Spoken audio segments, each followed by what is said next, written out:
11वी केंद्रीय ऑनलाईन प्रवेश प्रक्रिया आजपासून सुरू झाली। यासाठी शासनाकडून एक वेबसाईट देण्यात आली आहे। 19 आणि 20 मे विद्यार्थ्यांसाठी सराव सत्र आयोजित केलं होतं। याचा राज्यातील सुमारे 3 लाख विद्यार्थ्यांनी लाभ घेतला। तर आजपासून प्रत्यक्ष नोंदणीला सुरुवात झाली। यासाठी 28 मे रोजी सायंकाळी 6 वाजेपर्यंत मुदत देण्यात आली आहे। त्यानंतर 30 मे रोजी सकाळी 11 वाजता तात्पुरती गुणवत्ता यादी जाहीर करण्यात येईल। 31 मे ते 1 जून या दरम्यान हरकती आणि दुरुस्ती प्रक्रिया राबवण्यात येईल। 3 जूनला सायंकाळी 4 वाजता अंतिम गुणवत्ता यादी जाहीर करण्यात येईल। 5 जून रोजी गुणवत्ता यादीवर आधारित प्रवेश वाटप प्रक्रिया राबवण्यात येईल। 6 जूनला सकाळी 10 वाजता वाटप केलेल्या महाविद्यालयांची यादी पोर्टलवर जाहीर करण्यात येईल। 6 जून ते 12 जून या कालावधीत सकाळी 11 ते सायंकाळी 6 पर्यंत प्रवेश प्रक्रिया निश्चित करण्यासाठी वेळ देण्यात आलाय। यामध्ये आवश्यक कागदपत्र अपलोड करणं, प्रत्यक्ष तपासणी करणं आदी कामं करण्यात येतील।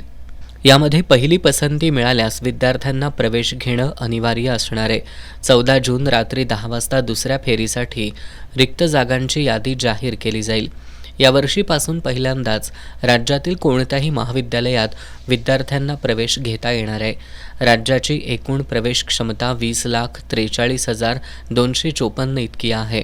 तर कोल्हापूर जिल्ह्यासाठी 66,010 इतकी प्रवेश क्षमता आहे, अशी माहिती सहाय्यक शिक्षण उपनिरीक्षक हणमंत बिराजदार यांनी दिली आहे।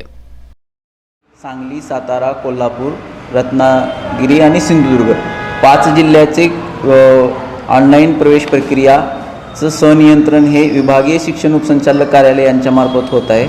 आपल्या विभागामध्ये एकूण 1,93,278 विद्यार्थी क्षमता या ठिकाणी जिल्हानिहाय विभागलेली आहे। त्यामध्ये कला शाखा, वाणिज्य शाखा आणि विज्ञान शाखा।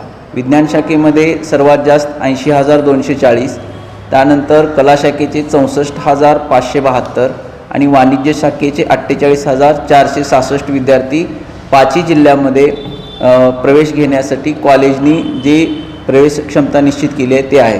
त्यामध्ये खास करून जे कोल्हापूर जिल्ह्यासाठी आपण जर विचार केला तर कोल्हापूर जिल्ह्यापुरतं जर 66,010 विद्यार्थी प्रवेशित क्षमता प्रत्येक कॉलेजची डिवाईड करून निश्चित करण्यात आलेली आहे।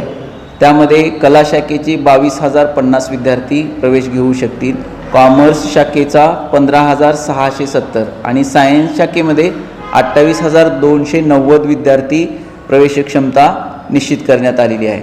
त्यामुळं येणाऱ्या काळात 28 तारखेपर्यंत आजपासून पहिल्या फेरीसाठी विद्यार्थ्यांना रजिस्ट्रेशन सुविधा वेबसाईटवर देण्यात आलेली आहे। तर सर्व विद्यार्थ्यांनी या वेबसाईटवर आपला ऑनलाईन प्रवेश फॉर्म निश्चित करावा। काही अडचणी येत असतील तर आमच्या विभागीय केंद्रामध्ये तसेच जिल्ह्याच्या केंद्रामध्ये आपण संपर्क करून आपल्या शंकाचं समाधान करू शकता। धन्यवाद।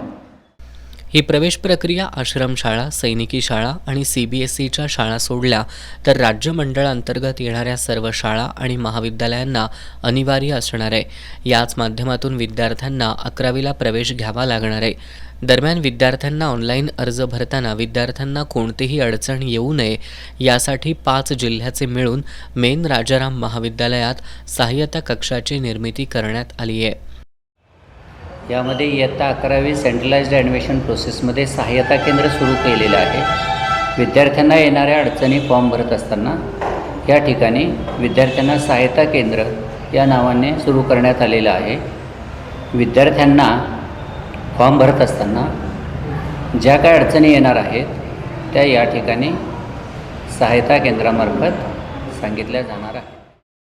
यावर्षी राज्यात आणि जिल्ह्यात उत्तीर्ण विद्यार्थ्यांपेक्षा प्रवेश क्षमता जास्त असल्यानं सर्वांना प्रवेश मिळणार हे जवळपास निश्चित झालंय।